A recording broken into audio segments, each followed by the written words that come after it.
नांदणी superfast news, घटना तुमची, बातमी आमची.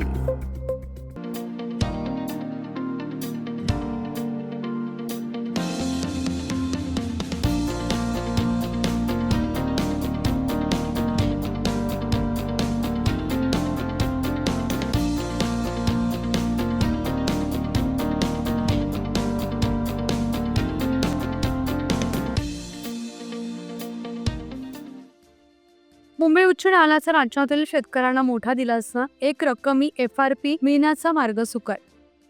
राज्यातील ऊस उत्पादक शेतकऱ्यांना एक रक्कमी FRPचा कायदा पूर्ववत व्हावा यासाठी मुंबई उच्च न्यायालयात सुरू असलेल्या याचिकेवर आज न्यायालयानं राज्यातील ऊस उत्पादक शेतकऱ्यांच्या बाजूने निकाल देत राज्य सरकारनं 21/2/2022चा शासन निर्णय रद्द केला.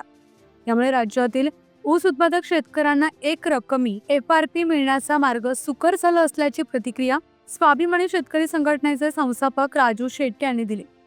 3 वर्षांपासून सुरू असलेल्या न्यायालयीन लढाईमध्ये केंद्र सरकारनं केलेल्या कायद्यांमध्ये राज्य सरकारला अधिकार नसताना बेकायदेशीररित्या एक रक्कमी FRP मध्ये मोडतोड करण्यात आली होती.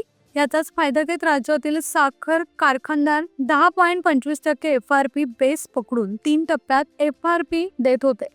आजही राज्यातील अनेक साखर कारखान्यांचा गाळप हंगाम संपूर्ण महिना होत आला तरी जवळपास 6 ते 7 हजार कोटी रुपयाची FRP थकीत आहे.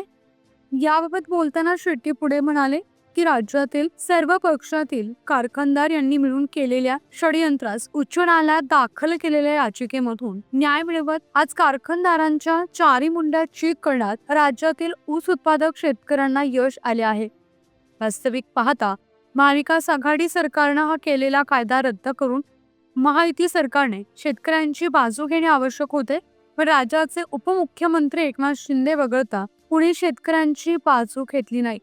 याउलट महायुती सरकारने राज्य सरकारचे महाअभियोक्ता बिरेंद्र सराफ यांना हस्तक्षेप करण्यास सांगून शेतकरी विरोधी भूमिका मांडली. राज्यातील शेतकऱ्यांच्या वतीनं राजू शेट्टी यांनी दाखल केलेल्या याचिकेचे ॲडव्होकेट योगेश पांडे यांनी उच्च न्यायालयात न्यायालयीन कामकाज पाहिले. प्रतिनिधी राजू पिसाळ. आपल्या हक्काचं रोखठोक भूमिका मांडणारं आपलं न्यूज चॅनल नांदणी सुपरफास्ट न्यूज, घटना तुमची, बातमी आमची.